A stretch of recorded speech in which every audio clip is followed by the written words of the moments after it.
Folks, hello and welcome to Tavern Chat.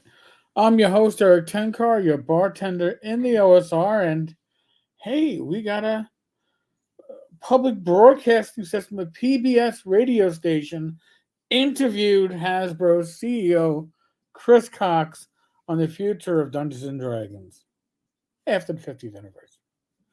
And I started reading this article, and then I started my head started breaking, and I was like, oh, because it's obvious that the people writing the article don't really know the subject matter. They don't know the recent history. But we'll get into that. Some great Minsk with Boo art. I loved Minsk from the original Baldur's Gate, but hey, who doesn't? Dungeons and Dragons turns 50 this year, and its owners plan to make games like it the core of their business. That's not what the article says, but that's interesting, right? Didn't see it in the interview part, but okay. If you look at Dungeons and Dragons, if you look at our board games, more people are playing these games than ever before. All right, grant that, especially during COVID.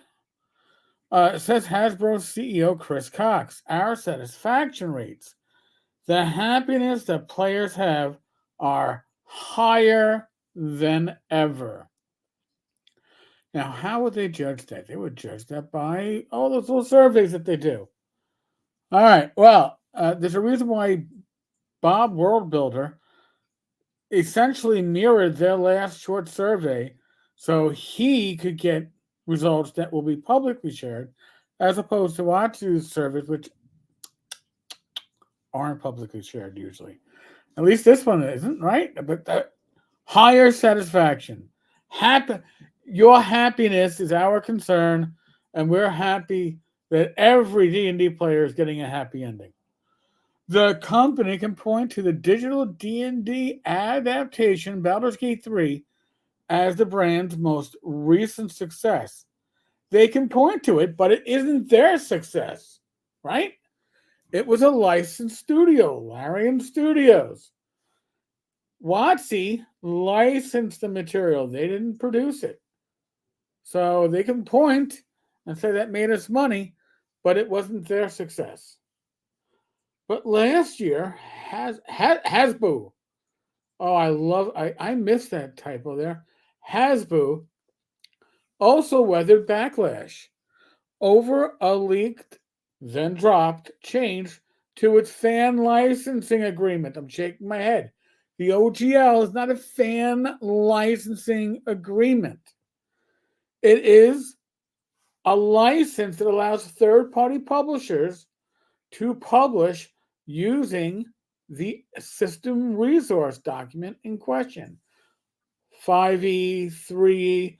So it's more than a fan licensing agreement. There are many major companies, such as Paizo, that built their business on this, that employ dozens, perchance, Goodman Gaines, right? There are literally hundreds of people employed in the hobby in this business because of the original OGL. To call it a fan licensing agreement tells me that you don't know anything, or this is what Hasbro told you to call it because you didn't know. And the disappointing box office for the acclaimed movie Dungeons and Dragons: Honor Among Thieves. I don't know if it's acclaimed. Best D&D movie that's labeled D&D that we've seen. It was good, not great. I wish it had done a little bit more money. Then came layoffs just before Christmas. Hasbro slashed more than 1,000 jobs mid-December, mostly from its ailing toy brand. But positions at D&D and the ultra-popular card game Magic the Gathering also got the axe. That paragraph is accurate. Meanwhile, now this gets the company faces burgeoning competition. Critical Role, the media franchise spawned from live D&D broadcasts, has started to produce rival tabletop gaming systems. Online markets like Drive-Thru RPG feature dozens of alternative role-playing games, which often find champions in popular YouTubers. Who gives a if a YouTuber is talking up a game? Who cares? And Drive-Thru is also the home of the DMs Guild, WotC's large online presence, where they get a cut of everything that third-party publishers, independent publishers, self-publishers publish on the DMs Guild. So but despite pessimism from some fans on social media, Cox sees a sparkling future for D&D and Hasbro's gaming properties. And then we get into this. I've been playing D&D since 1983 and Magic the Gathering since 1995. Okay, you've given us your bona fides. We think of ourselves as stewards of the brand. Whatever. Then they talk about Monopoly Go. Magic the Gathering has made record profits in recent years, despite grumblings from longtime players. Hasbro has also invested $1 billion into video game projects, which include the upcoming science fiction epic Exodus, starring Matthew McConaughey. We've got one of the best game portfolios in the world. I think we talked to Hasbro's CEO on our second 100th anniversary, 99 years from now. Okay, I think they'll be talking about how we're still in toys and how we're still in games and yada, yada, yada, and building for the future. All right, now we get to the 5 questions for Chris Cox. And some of this is the perfect example of how to answer questions without answering questions. Can you explain the mass layoffs of last year and why certain jobs were affected? We've been going through a turnaround for the last couple of years, particularly in our toy business, making these tough trade-offs around how we preserve our cost base, drive our growth, and think about where we want to go in the future of the company. They're always hard, especially when they affect people we work with who are friends and colleagues and loyal to the company. We had to make the tough decision to let some people go at the end of last year. That overwhelmingly affected our toy business and kind of like the corporate services that help support it. It did have a smaller impact on our games business, but that was for different reasons inside of toys. It really was around driving this turnaround inside our games. It was more around just kind of changing priorities in a rapidly growing and developing business, because games have been a business that's been growing for us for the last 15 years and represents a major investment for us, and we think it'll be a major grower in the future. What he's trying to say is he let go of positions because people that were less relevant going into the future, where they're going to be heavily invested in digital, especially for games like Magic the Gathering and D&D, that certain positions were essentially irrelevant. What is it that's more challenging about the toy side that has you pivoting more to the game and digital sides? A lot of it has to do with birth rates and kind of like changing the nature of play. Increasingly, people are playing at older and older ages. They're playing well into adulthood, but they're shifting to more games at early and earlier ages, both tabletop as well as digital games. Again, it's non-answers. Here's one.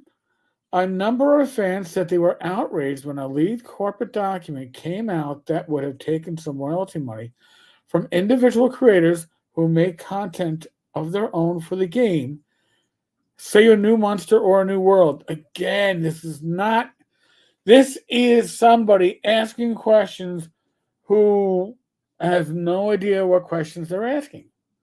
The OGL, the problem with the OGL wasn't solely about royalty money. That kicked in at $750,000. It was about giving up rights to your work to WotC. But Hasbro walked back the plan, but some fans are still unhappy with the direction the game is going. How do you make sure to win them back? We take a very big tent approach to how we manage the brands and how we think about our fandom. No, they don't. No, or maybe they do on that very high corporate level, but when it comes to those uh, frontline suits, those that are running the brand, they are more activists than Cox seems to want to admit. In any case, at the end of the day, we try to think about things not just around who's posting online, bullshit, or who's posting videos associated with the brands, but also who's just playing them around kitchen tables or in game stores around the world. Now, here's something that I'm sure Cox understands this.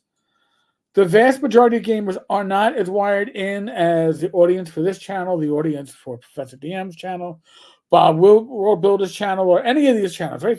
If you watch gaming content, you're more wired in than the vast majority of people. But that means you're also following the trends. You're also following the news.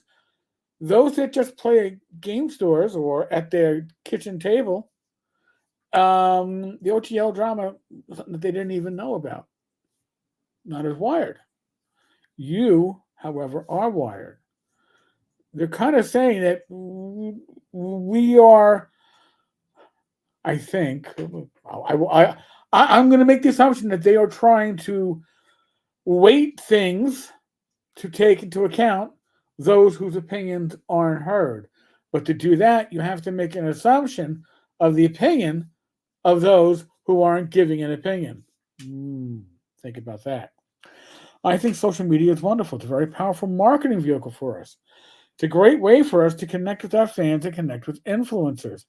But you also have to take a really broad sampling of players' opinions. If you look at the net satisfaction or any kind of loyalty or satisfaction ratings, they generally are up. We make mistakes. We've had products that haven't done as well. We've made some decisions that we've had in some cases quickly walked back. And I think it's the strength of the game that we're as connected to our community as we are, that we empower our teams to make decisions and to be agile and to learn from them. D&D is one of the most open game licenses in the history of gaming. It's got a vibrant creator community that we value a great deal. We continue to work with those creators. We continue to work with those small publishers. We continue to work with those streamers to make the game as big as possible. And it's great of a hobby as well as a living for people who kind of create around it as we possibly can. But the OGL that they tried to shove down the throats less than a year and a half ago would have stifled all that. Not mentioning that. He's saying, we make some mistakes. But this is what we're trying to do. But, yeah, again, he answers like a politician. He doesn't answer the question. He answers the question he wishes he was asked. So, Magic the Gathering was Hasbro's first billion-dollar brand, and the company is seeking to steer it toward more casual players by printing and putting out more cards for people to play. But Bank of America briefly downgraded the company's stock in response. Now, briefly, mind you, okay, saying Hasbro was killing the golden goose, flooding the market. Is that a potential trade-off here? I think it's important to say a couple of months after Bank of America gave us that rating, they actually raised us back up to a buy. I think what we've done with Magic over the last 5 or 6 years is we've tripled the size of the game. I'm guessing they tripled the size of the number of cards in the game. Well, that's just more money for you folks. I don't play Magic, but for some of you folks to invest money in. We significantly expanded the overall player base, and we've done that by thinking expansively about who plays it or who could play it. Expansively, expansions, right? New shit. This is probably the best paragraph, the most interesting paragraph of this whole article. And if the numbers are right, awesome. Glad to hear it. But I'd like to see WotC publish these numbers other than just Chris Cox throwing this out there. Most video games, particularly most kind of more hardcore strategy games, they have maybe 10 or 15% of their player base that identifies as non-male. All right. Non-male. For Magic, it's more like 35% of players identify as non-male. For Dungeons and Dragons, it's closer to 45%. That is awesome. And I've been saying that we are seeing certainly more women, more minorities in gaming than ever before. That's part of the hobby maturing. It is not a defect of the hobby as it was in its infancy, as some of his staff over at WotC like to make claims about. But in any case, we're very proud of the diversity and the focus on all players of all different stripes who can play the game. We've tried very hard to figure out different modes to play it, making it more social and making it more casual in nature. This is all Magic right here, while still offering a great depth of play for competitive and highly strategic players. And then we've also done a really good job of thinking through how can we make it more collectible. Oof. And as a result, our hobby stores, who are the primary people who sell the game. Now, again, these are not that. Now, we're going to get numbers from Chris that, if they are accurate, does not bode well for the long-term hobby stores, especially with WotC's push to go digital. So he's saying one thing and he's giving numbers out, which aren't impressive, by the way. Or they're scary low, and then you have to realize that WotC is essentially retreating from physical space to go digital.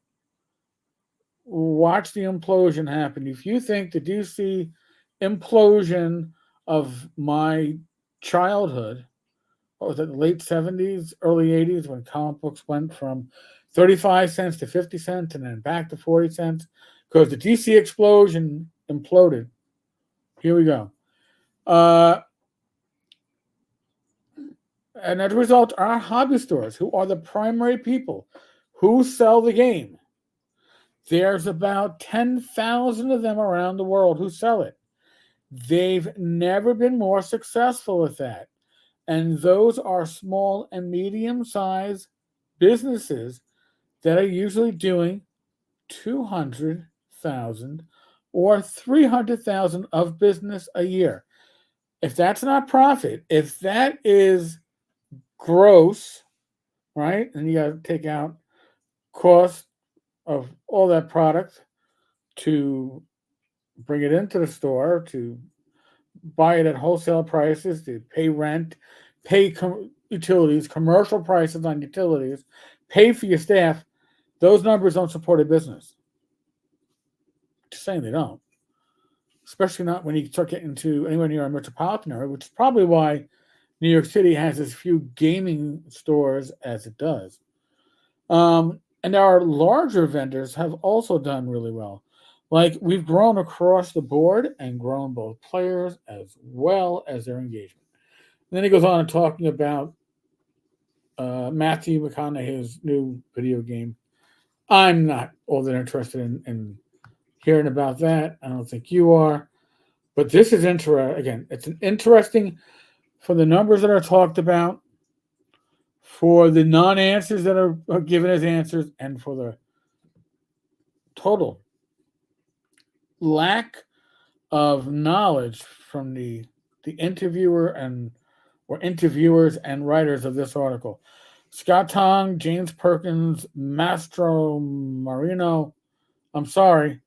Thank you for writing about our little hobby, but please, when you write other articles, be a bit more knowledgeable on the subject that you're talking about. All right, I gotta ask that. I gotta say that. All right, folks, this was a long one. Tomorrow night there is a live stream. Myself, Glenn Hallstrom, and Perhaps someone he may knew a little bit about Arduin. Need I say more? Just a wee hint. Wee hint. All right, folks. On that note, as always, I'll include a link to this article, by the way, in the show notes. As always, be safe, be well. God bless. Roll those dice, roll them well. Catch you all later. Be good.